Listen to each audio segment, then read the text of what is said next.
Class 9 subject Urdu. और बेटो हमें आज पढ़ने फिराक की तीसरी गज़ल। मैं पढ़ूंगा, आप किताब पर नजर रखिए, पेज नंबर 107 निकालिए और गज़ल नंबर 3 देखिए।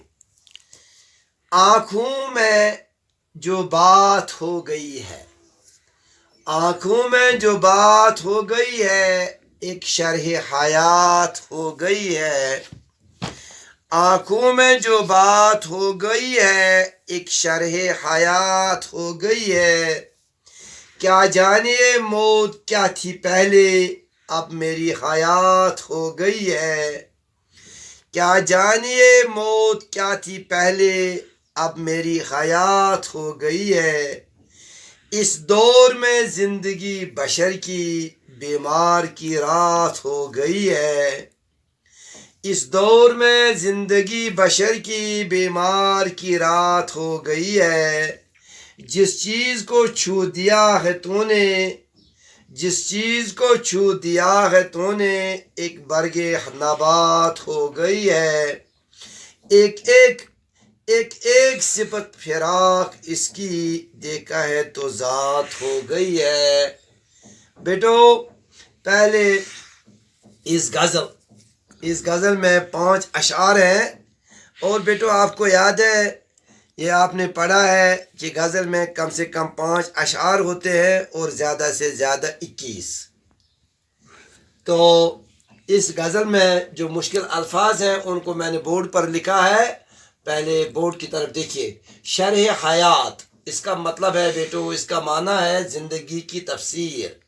बशर का मतलब है इंसान। बीमार की रात, बहुत लंबी रात। बरगे नबात, कंद का पता। बरग का मतलब है पता, नबात कंद को बोलते हैं, शक्कर को बोलते हैं, जो बहुत मीठा होता है। सिफत का मतलब है खूबी, वसफ। इसके बाद बेटो आप देखो किताब की तरफ। शायर कहता है, यानी फिराक कहता है कि आंखों में जो बात हो गई है, यानी आंखों से जो बात हो गई है, आंखों ही आंखों में जो बात हो गई है, एक शरह हयात हो गई है। वो जिंदगी की एक तफसीर बन गई। यानी इशारों में जो बातें हमने महबूब से कर ली है, वो जिंदगी की तफसीर की तरह है। गोया आंखों के इशारों की बातें नहायत मुफस्सल है और जिंदगी की तर्जुमानी है। इसके बाद बेटो है, क्या जानिए मौत क्या थी पहले। शायर कहता है, शायर अपने महबूब से कहता है कि मुझे मालूम नहीं थी, मुझे मालूम नहीं कि पहले मौत क्या थी और कैसी थी। मौत का मज़ा कैसा था, इसका मज़ा क्या था, लेकिन अब मौत ही मेरी ज़िंदगी में तब्दील हो गई है। अब मेरी हयात हो गई है। यानी पहले मौत के बारे में मुझे मालूम नहीं था कि क्या थी, लेकिन अब आज़ादी की खातिर लड़ते हुए जो लोग मारे जाते हैं, वो दरअसल शहीद मरता नहीं, बल्कि उसे अब्दी ज़िंदगी हासिल हो जाती है। बेटो इस शहर में फिराक ने, चूँकि इससे पहले भी हमने पढ़ा है कि ये आज़ादी का मुतवाला था, इसलिए ये इसने अपने महबूब आज़ादी को बनाया था। इसलिए कहता है, क्या जाने मौत क्या थी पहले, यानी पहले मुझे मौत पता नहीं थी मौत क्या थी, अब मेरी हयात हो गई है। यानी शहीद की जो मौत होती है, जो लोग अपने आप को किसी बड़े मकसद के लिए देते हैं, वो हमेशा उनकी ज़िंदगी अब्दी ज़िंदगी बनती है। यानी वो मरते नहीं, मरने का मतलब है मिट जाना, ख़त्म हो जाना, लोगों के जहनों से उतर जाना। लेकिन जो लोग कौम के लिए मरते हैं, वो हयात जावदा पाते हैं, हमेशा ज़िंदा रहते हैं। इसलिए फिराक कहते हैं कि मैंने मौत का मतलब यह था कि मरना और मिटना, लेकिन मेरी मौत मेरी हयात बन गई। यानी मैं हमेशा लोगों के दिलों में, उनके दिमागों में रासिक होता गया।